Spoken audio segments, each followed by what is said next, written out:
Hi అండి, welcome back to my channel Suji diaries.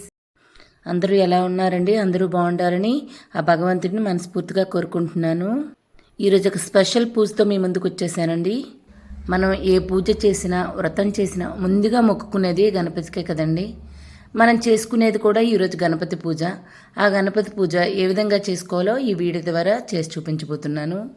Friends, చిన్న request, ముందుగా కొత్తవారు ఎవరైనా మన ఛానల్ చూస్తున్నట్లయితే ప్లీజ్ నా ఛానల్ సుజీ డైరీస్ని సబ్స్క్రైబ్ చేసుకోండి. వీడియో నచ్చి మీకు యూజ్ అవుతుందంటేనే లైక్ చేయండి, మీ ఫ్రెండ్స్ అండ్ ఫ్యామిలీ మెంబర్స్కి షేర్ చేయండి. పక్కనే ఉన్న బెల్ని ఆల్ క్లిక్ చేస్తే నేను పెట్టే ప్రతి వీడియో నోటిఫికేషన్ ద్వారా మీ ముందుకు వచ్చి చేరుతుందండి. ప్లీజ్ లైక్ చేయండి. మరెందుకు ఆలస్యం, ఇక్కడ వీడియోలో చూస్తున్నారు కదా, ఆ గణపతి పూజ విధానం ఏంటో చూద్దానండి.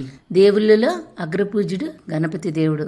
ఎలాంటి శుభకార్యమైనా సరే ముందుగా గణపతి పూజ చేయవలసిందే. వినాయకుడు ఎటువంటి విఘ్నాలైనా తొలగించి మనకి శుభాలను చేకూరుస్తాడని మన అందరి నమ్మకం కదా. ఎటువంటి విఘ్నాలైనా తొలగించి అందరికీ శుభాలను కలిగించే చేకూర్చే వినాయకుడికి కొన్ని ఇష్టమైనవి ఉన్నాయని మనందరికీ తెలుసు కదా.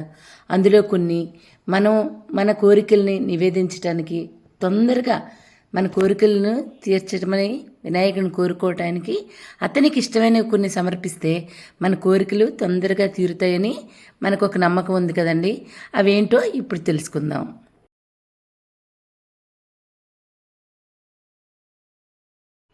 వినాయకుడు తొందరగా ప్రసన్నుడై మన కోరికలు తీర్చడానికి అతనికి ఇష్టమైన వాటిలో అతనికి ఏవైతే ఇష్టం అవి అతనికి సమర్పిస్తే మనకి తొందరగా చేకూరుతాయి అంటారు కదా. వాటిలో ముఖ్యంగా చెప్పుకోవాల్సింది ఎర్రమందారం పూలు. ఎర్రమందారం పూలు వినాయకుడికి చాలా ఇష్టం.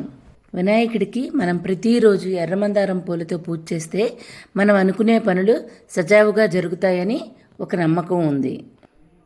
అవే కాకుండా ప్రతి బుధవారం గణపతికి పూజలో ఇష్టమైన నైవేద్యాలతో పాటు గరికెని కూడా సమర్పిస్తే అతను చాలా ప్రీతిపాత్రుడవుతాడని ఒక నమ్మకం. ఈ పూజలో అతనికి ఇష్టమైన ప్రసాదాన్ని నివేదిస్తే చాలా మంచి జరుగుతుందని ఒక నమ్మకం. ప్రతి బుధవారం స్వామివారికి పూజ చేసి అతనికి ఇష్టమైన గరిక ప్రసాదంగా ఉండ్రాలను సమర్పిస్తే మనం ఏం కోరుకుంటే ఆ కోరిక వెంటనే ఫలిస్తుందని ఒక ప్రతీతి. వినాయకుడికి ఇష్టమైన గరికని సమర్పిస్తే మన మనసులో కోరికలు వెంటనే తీరుస్తాడని ఒక నమ్మకం ఉంది. ఈ విధంగా గణపతికి ఇష్టమైన వాటితో పూజ చేస్తే పూజ చేసేవారికి, వారి కుటుంబీకులకి ఎప్పుడూ రక్షణగా ఉంటాడు.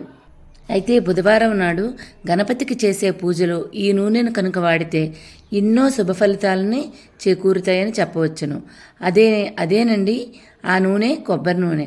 కొబ్బరి నూనెతో దీపం వెలిగించి టెంకాయ కొట్టి గణపతికి పూజ చేస్తే చాలా మంచి జరుగుతుంది. ఈ విధంగా గణపతికి ప్రతి బుధవారం నాడు చేయటం వల్ల మనం కోరుకున్న కోరికలు వెంటనే ఫలించి మనకి శుభ ఫలితాలని కలిగిస్తాడు. ఏ విధంగా చేసుకోవాలో ఆ వ్రత విధానం ఏంటో తెలుసుకుందామా మరి. ఏమీ లేదండి, ఈ పూజకి మనం పూజ ఏ విధంగా పీట మీద పెట్టుకుంటామో ఆ విధంగా పీటను శుభ్రం చేసుకొని, పీట క్రింద కూడా నేలను శుభ్రం చేసుకొని ముగ్గు పెట్టి, పీఠం పైన ఒక దేవుడిది మనం ఏ దేవుడిదైతే పెట్టుకుంటున్నాం వినాయకుడిది కనుక వినాయకుడి ఫోటో కానీ విగ్రహం కానీ ఏర్పాటు చేసుకోండి. అయితే ముఖ్యంగా ఈ పూజకు కావాల్సినవి ఏంటంటే 108 గరికలు ఉండాలి. గరిక అంటే వినాయకుడికి చాలా ప్రీతిపాత్రమైనది కనుక కంపల్సరీ ఈ గరిక అనేది 108 శుభ్రం చేసుకుని రెడీగా పెట్టుకోవాలి. అంతేకాకుండా 108 ఉండ్రాళ్ళను కూడా రెడీగా చేసుకొని పెట్టుకోవాలన్నమాట. ఉండ్రాళ్ళు ఏ విధంగా చేసుకోవాలో తెలుసు కదా, ఒక్కసారి చెప్తాను చూడు. వరిపిండితో ఈ ఉండ్రాళ్ళని సిద్ధం చేసుకోవాలన్నమాట. ఇందులో పాలు, నెయ్యి, పంచదార కలిపి ఈ ఉండ్రాలను రెడీ చేసుకుని 108గా మనం రెడీ చేసి పెట్టుకొని ఈ పూజ స్టార్ట్ చేసుకోవాలి. కోరిని కోరికలు వెంటనే ఫలించే ఈ పూజకు ముఖ్యంగా కావాల్సింది 108 ఉండ్రాలు, 108 గరిక, అంతేనండి. అయితే మనం ఏ మంత్రం అయితే స్వామికి ఇష్టమైనది ఓం గం గణపతియే నమః అని చదువుతూ ఈ ఉండ్రాలను గరికను సమర్పిస్తూ పూజ చేసుకోవాలి. గణేష అష్టోత్తరంకు చదువుకుంటా కూడా ఈ పూజ చేసుకోవచ్చు. అది చదవలేని వాళ్ళు గం గణపతియే నమః అంటూ ఈ మంత్రాన్ని జపిస్తూ ఈ పూజ చేసుకోవచ్చు. మనం కోరిన కోరికలు వెంటనే ఫలిస్తుందండి. మీరు కూడా చేసి చూడండి. ప్రతి బుధవారం ఈ విధంగా చేయటం వల్ల చాలా మంచి జరుగుతుంది. పూజ స్టార్ట్ చేసే ముందే చేతిలో కొన్ని అక్షింతలు తీసుకొని మన కోరిక ఏదైతే అది స్వామివారికి చెప్పుకొని అక్షింతలను స్వామివారికి సమర్పించాలి. ఆ తర్వాత పూజ స్టార్ట్ చేసి పూజ అనంతరం హారతి ఇచ్చి స్వామివారి పూజని చక్కగా చేసుకోవచ్చు. ఈ విధంగా ప్రతి బుధవారం చేసి చూడండి. మీకు కూడా అనతి కాలంలోనే మీకు తేడా తెలుస్తుంది. ఇగోండి, ఇక్కడ మా పాప చేస్తుందండి ఈ పూజ.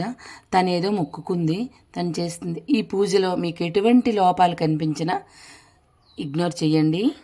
ఈ విధంగా ప్రతి బుధవారం మనం చేసుకోవడం వల్ల సకల శుభాలను సమకూర్చటయే కాక ఎటువంటి విఘ్నాలు లేకుండా, పిల్లలైతే వాళ్ళ చదువులకి ఎటువంటి ఆటంకం లేకుండా, పెద్దవాళ్ళైతే మన పనిపాటుల్లో ఎటువంటి విఘ్నాలు లేకుండా ఆ వినాయకుడు చూసుకుంటాడనే నా నమ్మకం.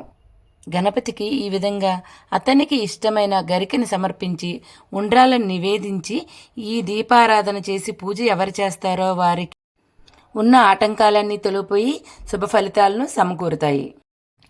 విద్యార్థులకైతే వారికి చదువుల్లో ఉండే ఆటంకాలన్నీ తొలగి శుభ ఫలితాలు కలుగుతాయి. పెళ్లి కావలసిన వారు ఈ విధంగా చేసినా వారికి కూడా ఉన్న దోషాలన్నీ పోయి మంచి చేకూరుతుంది. అలాగే ఆరోగ్యం కూడా. ఈ విధంగా చేసి చూడండి.